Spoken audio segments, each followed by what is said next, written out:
पूरी दुनिया में मशहूर है, क्योंकि यहाँ पांवटा साहिब है। गुरु गोविंद सिंह जी पांवटा साहब को कई वर्षों तक अपनी कार्यस्थली के रूप में चुना और यहीं रहकर उन्होंने खालसा धर्म की स्थापना की और यहीं कई ग्रंथ की स्थापना की। मैं पांवटा साहब को प्रणाम करते हुए मंच में उपस्थित सभी हमारे कांग्रेस के नेताओं का अभिनंदन करते हुए, आप सबको पता है कि आज चुनाव का आखिरी दिन और आखिरी सभा और इसको संबोधित करने के लिए प्रियंका जी आपके बीच में आई हुई हैं।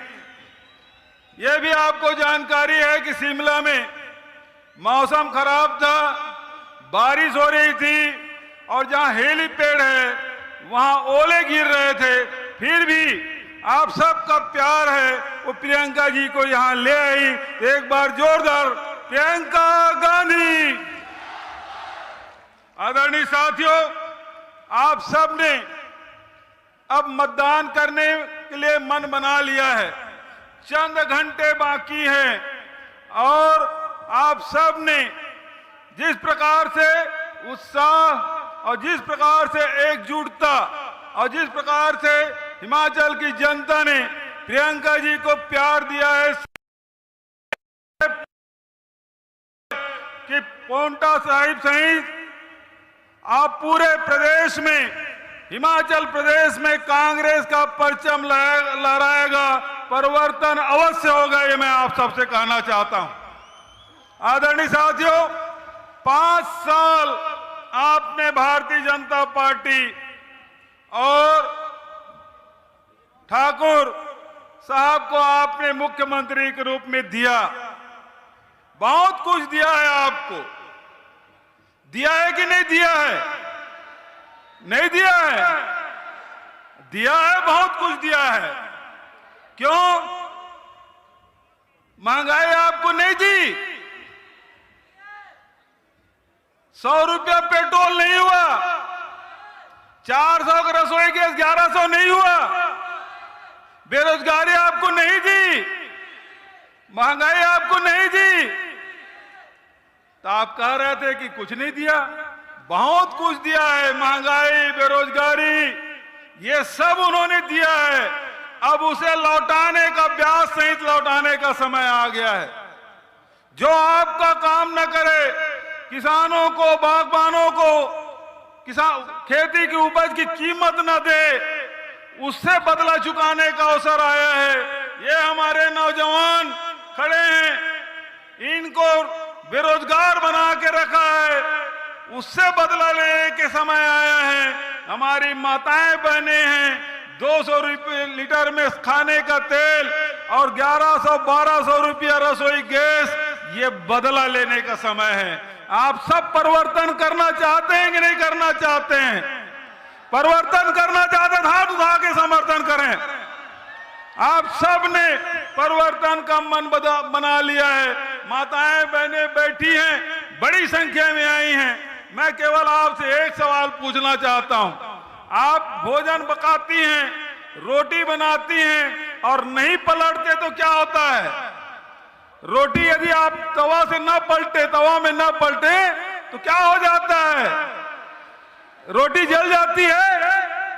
तो यदि रोटी नहीं पलटे तो जल जाएगी। और इसीलिए जयराम ठाकुर को जयराम जी की कहते हुए आप सबको परिवर्तन लाना है, रोटी पलटने का काम आपको करना है, ये मैं आपसे कहना चाहता हूं। अभी कांग्रेस पार्टी ने घोषणा पत्र जारी किया और ये आपसे वादा किया है कि हमारी सरकार बनेगी तो 10 दिन के भीतर में ओपीएस लागू किया जाएगा। और प्रियंका जी कहती हैं कि पहले ही कैबिनेट में ओपीएस लाया जाएगा, 1 लाख लोगों को नौकरी दी जाएगी, 3000 यूनिट तक के बिजली बिल माफ, 300 यूनिट तक की बिजली बिल हर महीने माफ किया जाएगा, मुफ्त में बिजली मिलेगी 300 यूनिट तक के, 1500 रुपया हर महीने महिलाओं को दिया जाएगा। खेती किसानी, जो बागबान है, किसान है, उसके उपज की कीमत आप तय करेंगे, ये उनके उद्योगपति मित्र तय नहीं करेंगे। जब मेहनत आप करते हैं, उत्पादन आप करते हैं, तो रेट तय करने का भी अधिकार आपको मिलना चाहिए। ये कांग्रेस पार्टी आपको अधिकार देगी। गोबर भी खरीदेगी और दूध भी। तो इस प्रकार से आय बढ़ाने का काम कांग्रेस की सरकार करेगी। मैं आपके और प्रियंका जी के बीच में ज्यादा देर न रहते हुए आपसे केवल इतना गुजारिश, आप बड़ी संख्या में आए हैं, परिवर्तन का मन बना लिए हैं। मैं आप सबको प्रणाम करता हूं, आप सबको नमन करता हूं और आपसे गुजारिश करता हूं, एक बार जोरदार जयकारा मेरे साथ लगाएं। कांग्रेस पार्टी, सोनिया गांधी, राहुल गांधी, मल्लिकार्जुन खड़गे। अब दोनों हाथ उठा के ताली बजाते हुए मैं आप सबसे निवेदन करूंगा, प्रियंका गांधी जिंदाबाद, प्रियंका गांधी जिंदाबाद, प्रियंका गांधी जिंदाबाद। और ताली तब तक बजती रहनी चाहिए जब तक प्रियंका जी आपको संबोधित करने ना आ जाए। ताली बजती रहनी चाहिए। प्रियंका गांधी।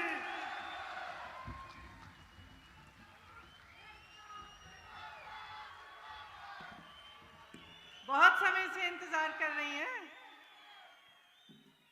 गर्मी तो नहीं लग रही? नहीं।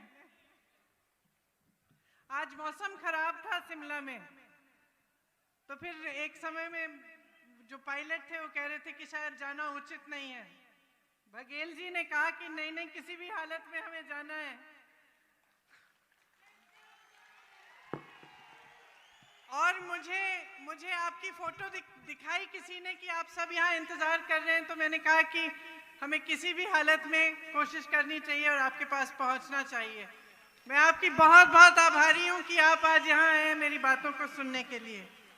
श्री भूपेश बघेल जी, श्री प्रीतम सिंह जी, श्री अजय बहादुर सिंह जी, श्री हर्षवर्धन सिंह चौहान जी, श्री विनय कुमार जी, श्री किरनेश जंग जी, श्री अजय सोलंकी जी, श्री आनंद परमार जी, श्री आशिक मोहम्मद जी, आप सबका, कांग्रेस के तमाम कार्यकर्तागण, नेतागण, आप सबका और भाइयों और बहनों आपका भी इस सभा में बहुत बहुत स्वागत। ये माता रेणुका जी की धरती है, भगवान परशुराम जी की धरती है, माता भंगाइनी की धरती है। इस धरती से असत्य के खिलाफ सत्य की आवाज हमेशा उठी है। माता भंगाइनी साम दाम दंत भेद को पराजित करने वाली देवी थी। माता के आशीर्वाद से यही खासियत पूरे हिमाचल के लोगों की है। आज सिरमौर की जनता द्वारा मैं पूरे हिमाचल को संबोधित करना चाहती हूँ, आपसे अपील करना चाहती हूँ। चुनाव का आखिरी दिन है, 12 तारीख को आप वोट डालने जाएंगे। आपके पास, आपके सामने एक बड़ी चुनौती है। क्या चुनने जा रहे हैं? अपने आप से पूछिए। क्या सिर्फ आप 2 राजनीतिक दलों के बीच में चुनाव करने जा रहे हैं कि हम इनको चुनेंगे या उनको चुनेंगे, या आप अपने भविष्य के लिए अपना वोट डालने जा रहे हैं? जरा इस बात को आप ठीक से समझिए, क्योंकि इस मंच पर खड़े होकर आपसे कोई भी कुछ भी कह सकता है।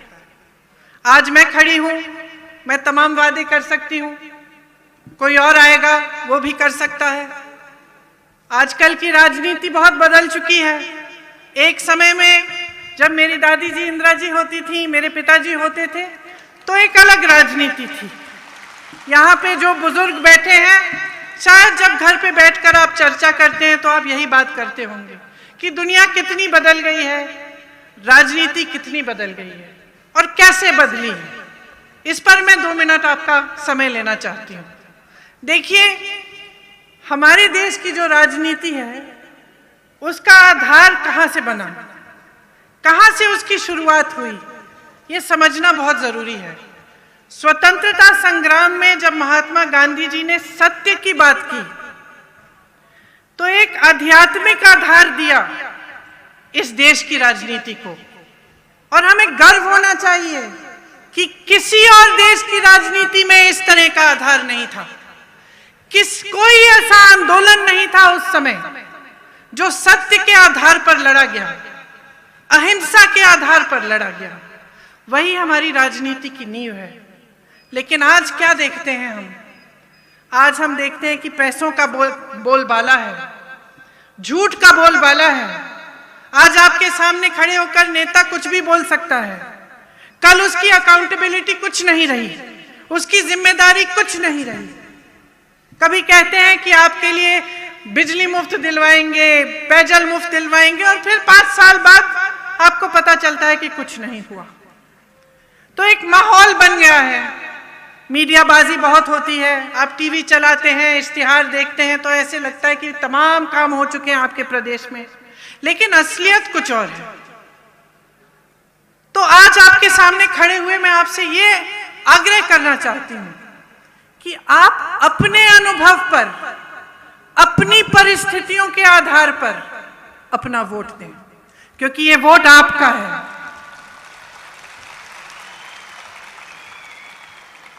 आप समझते हैं कि 5 सालों में किसने आपके लिए क्या किया।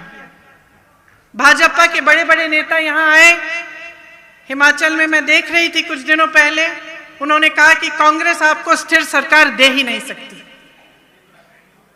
आजादी से लेकर अब तक सबसे स्थिर सरकारें किसने दी हैं? और इस देश में अस्थिरता किसने फैलाई है?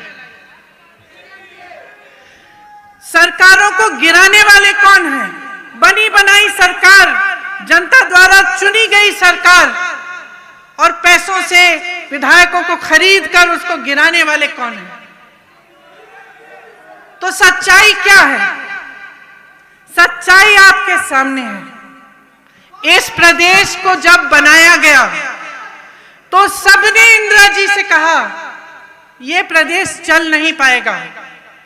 इंदिरा जी ने आपके भरोसे इस प्रदेश को बनाया। यहां जो बुजुर्ग बैठे हैं उन्होंने ये प्रदेश बनाया, यहां के कर्मचारियों ने ये प्रदेश बनाया, यहां के नौजवानों ने ये प्रदेश बनाया।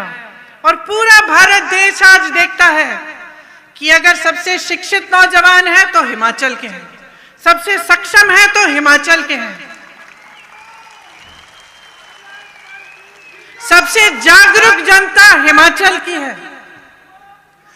तो इस जागरूकता को आप कभी मत बुझाइए, इसे जीवित रखना आपकी सबसे बड़ी जिम्मेदारी है। पिछले 5 सालों की स्थिति देखिए, हिमाचल प्रदेश 70,000 करोड़ के कर्ज में है, 70,000 करोड़ के कर्ज में है।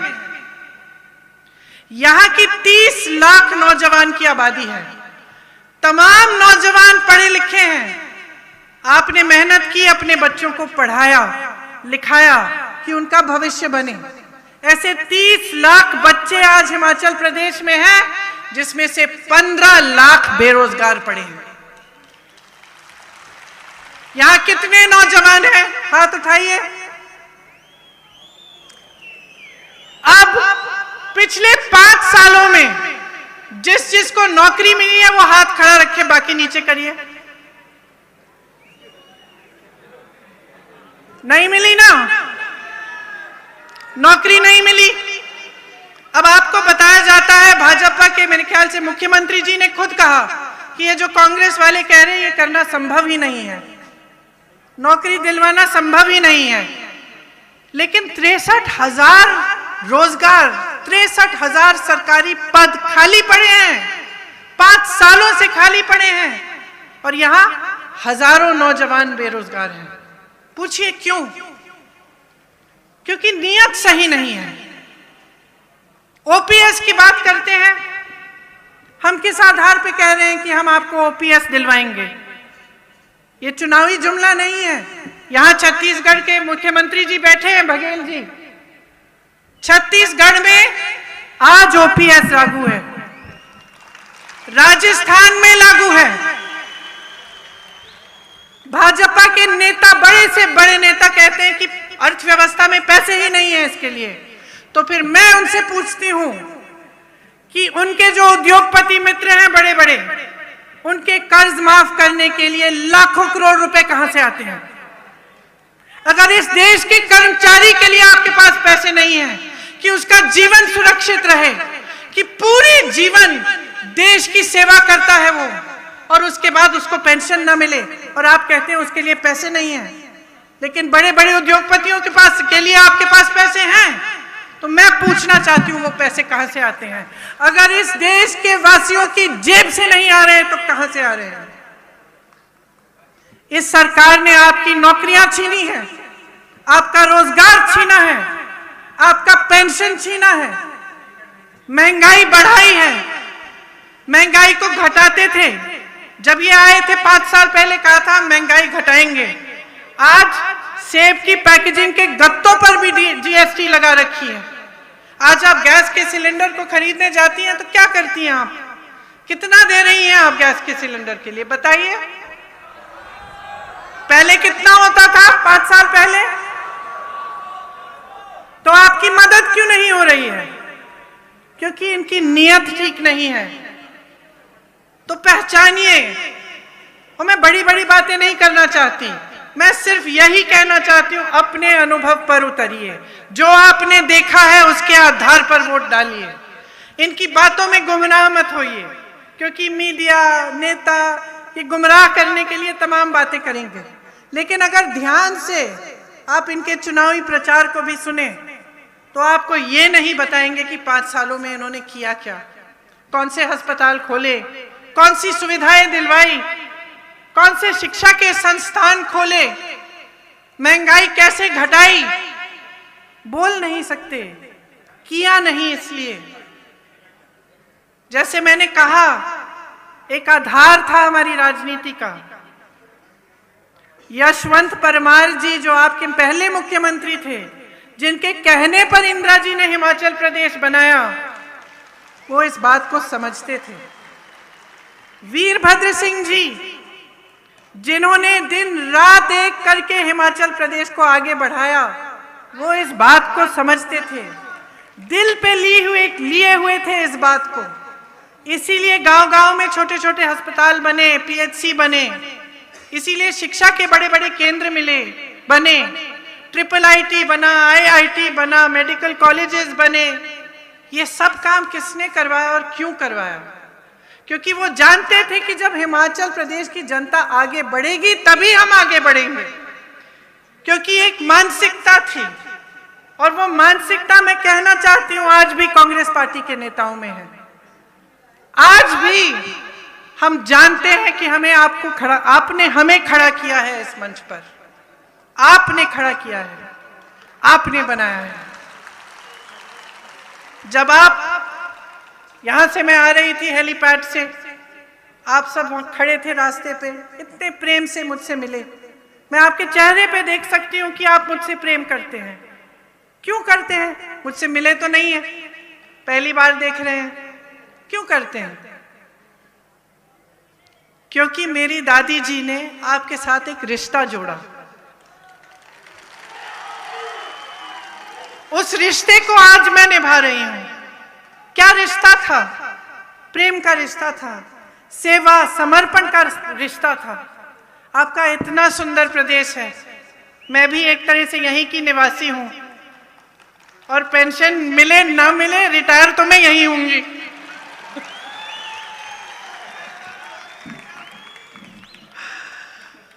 इतना सुंदर प्रदेश है, आप इसके प्रति अपनी निष्ठा निभाओ, अपनी जिम्मेदारी निभाओ। ये जो नौजवान लड़कियां बैठी हैं जिनको आपने पढ़ाया लिखाया है, जो नौजवान यहाँ खड़े हैं जिनके पास रोजगार नहीं है, इनके प्रति एक जिम्मेदारी बनती है आपकी, हमारी तो है ही, हमारा कर्तव्य है।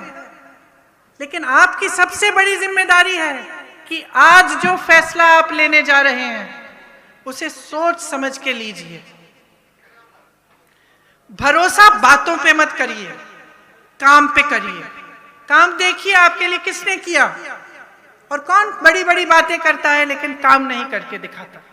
ये बात आप समझ जाएंगे तो आप अपने भविष्य को मजबूत बना पाएंगे। कांग्रेस पार्टी आज क्या कह रही है और किस आधार पर कह रही है ये भी बताऊंगी मैं। हम कह रहे हैं कि महिलाओं को हम 1500 रुपए हर माह देंगे। क्यों? क्योंकि हम समझते हैं कि आप पर क्या बोझ है, पूरा समाज का बोझ उठाती हैं आप। आज यहाँ बैठी हैं धूप में, 2-3 घंटे आपके हो गए, घर जाके खाना आप पकाएंगी, सबकी परवरिश आप करेंगी, काम है नौकरी है तो वो भी करेंगी। ये नहीं है कि नौकरी करके घर आकर आप आराम कर सकती हैं, सब आराम करेंगे लेकिन आप उनकी देखभाल करेंगे। ये बहुत बड़ा बोझ है। और किस सहनशीलता, किस शक्ति से हमारी माताएं, बहनें, बेटियां इसको संभालती हैं। पूरे देश का जो भविष्य है आपके हाथों में है, लेकिन आपकी मदद कोई नहीं करता। कोई ये नहीं सोचता कि अगर थोड़ा सा पैसा हर महीने आपके खाते में चले जाए तो आपको सुविधा होगी।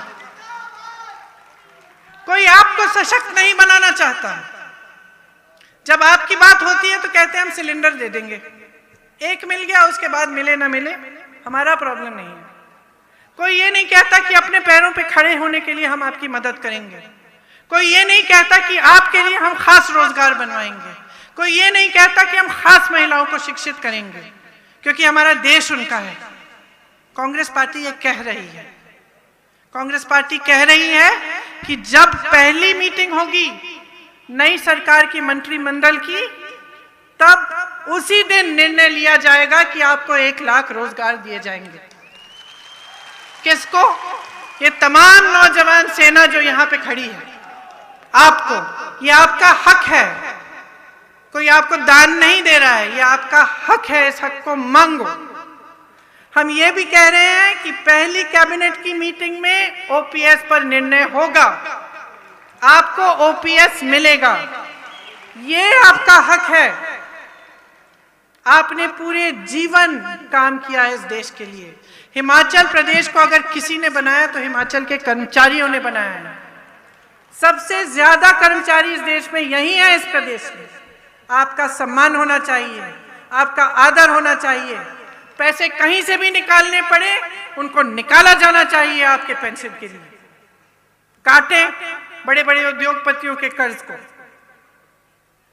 यही सच्चाई है कि कांग्रेस पार्टी आपके लिए काम करना चाहती है। हमने निर्णय लिया है कि हर विधानसभा में कम से कम 4 पाठशालाएं बनाएंगे इंग्लिश मीडियम, ताकि शिक्षा को एक और शक्ति मिले आपके प्रदेश में।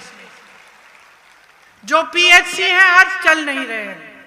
आज की जो सरकार है वो पीएचसी पड़े हुए हैं, वहां पे ठीक ढंग का इलाज नहीं होता। कोई बड़ी बीमारी होती है तो दूर दूर जाना पड़ता है। हम कह रहे हैं हम उनमें सुविधाएं देंगे, आपको उनको मजबूत बनाएंगे। हम कह रहे हैं कि 5 सालों में 5 लाख रोजगार बनाकर आपको देंगे। और नौजवानों, एक बात समझ लो अच्छी तरह से, इस देश में रोजगार आता कहां से है? आता कहां से? सबसे पहले तो पीएसयू से आता था।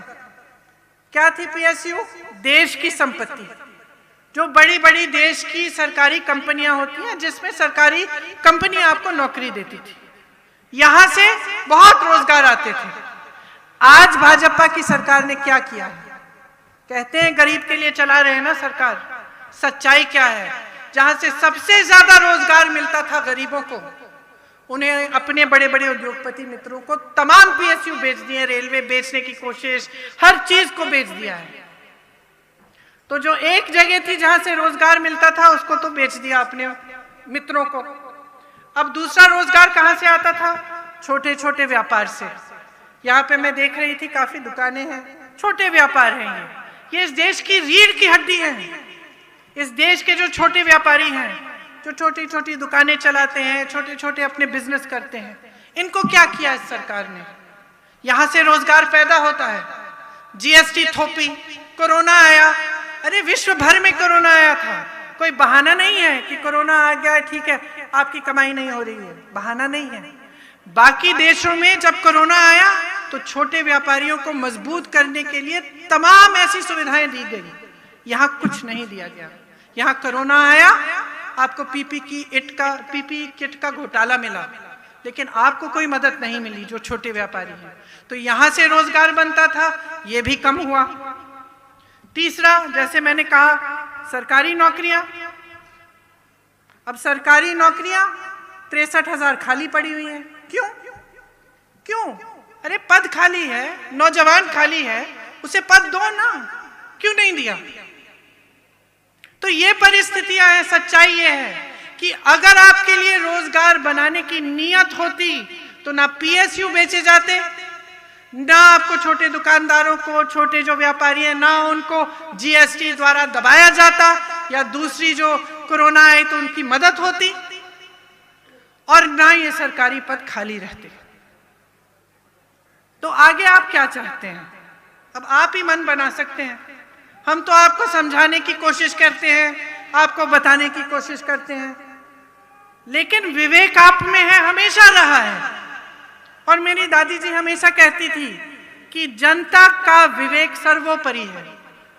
अगर आपने इस चुनाव में किसी और को चुन लिया तो मैं कहूंगी कि वो भी आपका ही विवेक है। आप सीखोगे अपने अनुभव से, आप देखोगे कि क्या होगा।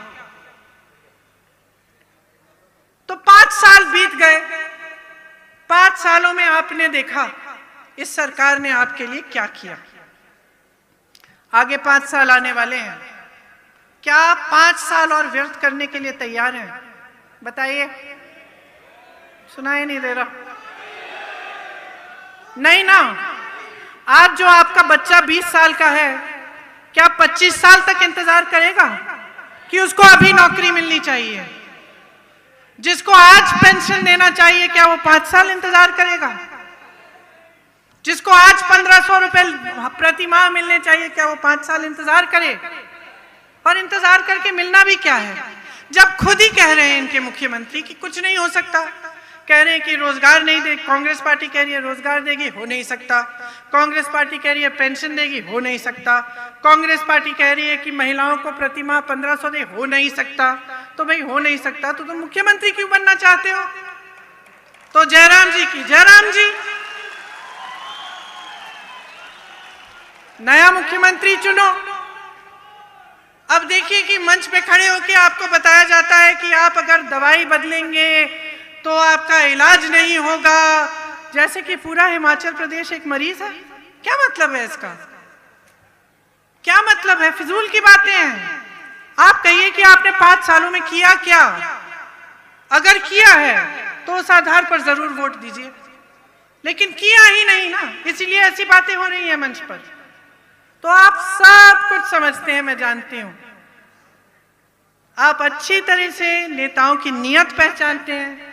आप अच्छी तरह से जानते हैं कि जो नेता हम लोगों को भ्रष्ट कहते हैं, उन्होंने पीपीई किट के घोटाले किए, उन्होंने पुलिस भर्ती के घोटाले किए, उन्होंने शिक्षक भर्ती के घोटाले किए। आप जानते हैं अच्छी तरह से। तो बस बातों में मत पड़िए। मैं फिर से कह रही हूं, अपने अनुभव पे उतरिए। आपके लिए किसने किया है उसको पहचानिए। अपनी ऐसी सरकार बनाइए कि 5 सालों में आपके प्रदेश को पूरा देश देखकर कहे, हाँ देखो इन्होंने सही निर्णय लिया।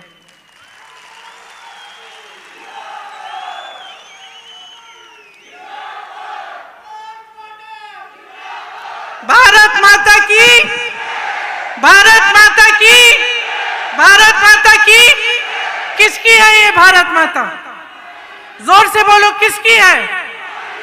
किसका है ये हिमाचल प्रदेश? किसने बनाया ये हिमाचल प्रदेश? इसकी रखवाली करो। इस प्रदेश की, इस देश की रखवाली करो। आपकी जिम्मेदारी है, हमारी जिम्मेदारी है। मेरे परिवार के सदस्यों ने जान दिया इस देश के लिए, और मैं जानती हूं कि हिमाचल प्रदेश के परिवार, हजारों परिवार हैं जिनके बच्चों ने भी कुर्बानी दी है इस देश के लिए। मैं जानती हूं। मैं जानती हूं कि सरहद पे आप अपने बच्चों को भेजते हैं। हिमाचल प्रदेश के तमाम नौजवान आज सरहद पे खड़े हुए हैं। तो ये हमारी जिम्मेदारी है उनके प्रति, आने वाली पीढ़ी के प्रति और अपने देश के प्रति। मैं जानती हूं आपने बहुत ध्यान से मेरी बातें सुनी। आशा है कि आपके दिल में मेरी बात उतरी है और आप सोच समझकर अपना वोट देंगे, अपने आप को मजबूत बनाएंगे, अपने बच्चों के भविष्य को मजबूत बनाएंगे। जय हिंद, जय हिमाचल, बहुत बहुत धन्यवाद।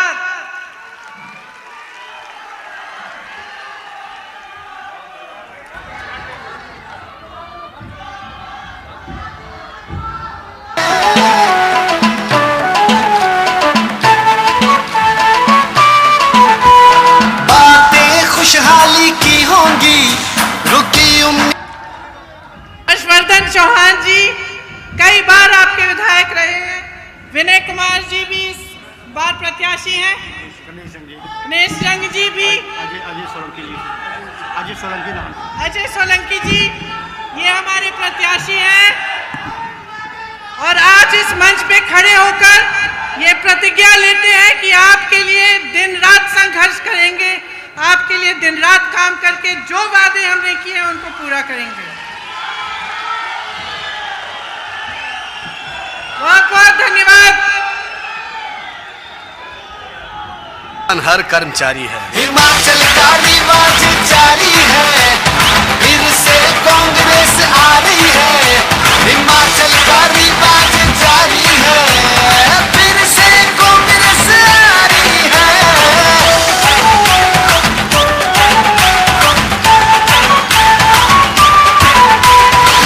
1500 हर माह मिलेंगे, घर के खर्चे चल निकलेंगे, हर घर लक्ष्मी जी आए।